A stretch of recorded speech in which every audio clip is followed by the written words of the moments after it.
All right. Thank you everyone for joining myself and Tiffany Hamlin, the National Director of Group Fitness for World Gym. We are here today to talk, as usual, all things group fitness. This is the Group Fitness Report. So hopefully if you've joined us, you're either a group fitness manager, group fitness instructor, potentially even a national director of some other gym yourself, and you're looking for how to transition your role in this new world is really what myself and Tiffany are going to talk about today. So as I spoke about earlier, she obviously, her full bio will be in the description below, but I'm going to stick with our questions today. But she has plenty of experience and advice for all of us as we go through this live stream. And of course, if after this video you really enjoyed our questions and our answers, please do like the video and then subscribe to the channel. So I know you're enjoying the content. Feel free to share the channel with anyone else that you think would really need to hear this. So I'm really excited again to have Tiffany here today. We're again talking about in this new world of leading a group fitness team, there's more components to it, there's more to think about, and already there was so much to think about that it's just getting worse, but in a good way too. There's a lot of good opportunity. We're starting to see people come back to the studios. We're also still seeing some of the challenges that the pandemic caused us to have and continues to have for us. But Tiffany's going to help us with all of those things today and how to continue to thrive in this new environment. So my first question for Tiffany is, what is the number one thing that you believe group fitness managers need to let go of in this new world? Yeah, that's a great question. And I thought about it a lot because I could only pick one thing when I feel like there's a lot of things requiring us to kind of change our ways. If I had to pick just the one thing, though, I would say, and I say this carefully, but I have to say it, you have to let go of the idea that a good group exercise instructor is good enough. Because in today's market and to how things are going today, we need a team of absolute rock stars. Personality, connection, and engagement are just as important as actually executing the fitness class for our members. So while that's hard for me to say because a good group X instructor should be good enough, it's right now we really need to make sure that our team is absolutely cutting edge and that everybody's firing on all cylinders and that we're going above the level of expectation to survive, right? Because there's more competition out there with virtual and everything else. People have access to A-grade instructors. We need to make sure that we are building a team of absolute rock stars at home as well.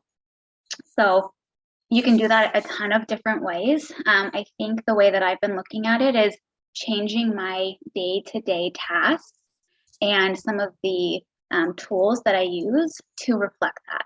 So what does your job ad look like when you're hiring new instructors? Is it just giving the qualifications and the requirements, or does it actually say, we are looking for super energetic, highly optimistic, member first mentality, rock star instructors? Are you putting it all out there on the line from the very beginning and letting them know exactly what you're looking for? So that's one thing that I went back and I changed the messaging, right? So that I'm making sure I'm looking for the top of the line that's out there.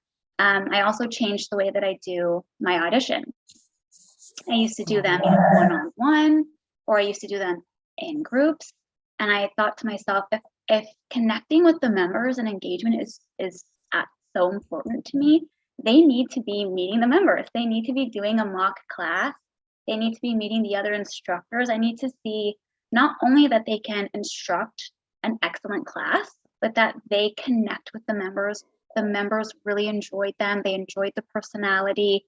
My other instructors enjoyed team teaching with them. So really looking back at all the processes that I do as a manager and making sure that that's in line with what I'm looking for. And then if that's really what you're looking for and what you're recruiting for, and you have the ability to get that talent, we have to retain them. Something else that we have to let go of is that just giving them the job is good enough, because it's not. We have to invest in their education. we have to invest in their journey, and we have to be the place of choice, right, for them to want to work. If you do that, then you're really creating a team that's worth joining. You're creating a name for your gym, and the good talent will then start to seek you out. So good. So good. And really unpacking all of that. I mean, we could leave it as helping them understand that there's the department, the team, like you said, team like 15 times. It's about the team. I loved hearing you guys should just take all those great words she used in your job description. Like she said, it should be about the team. It's about something bigger than themselves. And being a team player and understanding that and being willing to put the member first, and then to wrap it all up, taking good care of them as employees, because I think so many of us, I mean, there is a hiring shortage. We can say that there's fewer instructors in the world right now, but there's new ones making their way in just as quickly. And once you find them and train them, you need to keep them as long as possible and maybe learn some of the lessons that you may not have done super well. And as we could all say, I may not have given that instructor the thing they needed, and that's why they left during the pandemic. So recognize those things and then making less of those mistakes in the future and keeping your people is so helpful. Love all of that. And with that, looking forward, trying to continue, like you said, to hire people to also fill in the gaps that potentially we need help with when it comes to the in-person experience. And then a lot of us have to now take on this extra added entity of its own of virtual and hybrid. How do you recommend managers deal with this new responsibility on top of everything else? Mm-hmm. Well, first, I would really challenge managers to ask themselves why they're doing a hybrid model. Like, is this for your short term? Are you doing it just to survive today? Or is this something for your long term and something that you're going to continue doing regardless of what's going on in the outside world? So first, I really would want everyone to understand their place and the level of commitment that they are to their hybrid model.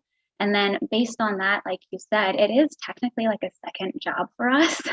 So as much as you can, automate it as much as possible. If you're really in this for the long-term solution, invest in the equipment that's going to make it easier on you, right? So instead of having instructors check out iPads or computers to do their streaming, can you put a fixed camera or a fixed unit in the room that doesn't move and stays there? Can it turn on by itself at 9 a.m. when they go to teach instead of them having to set it up and arrive early and get everything prepared and in order?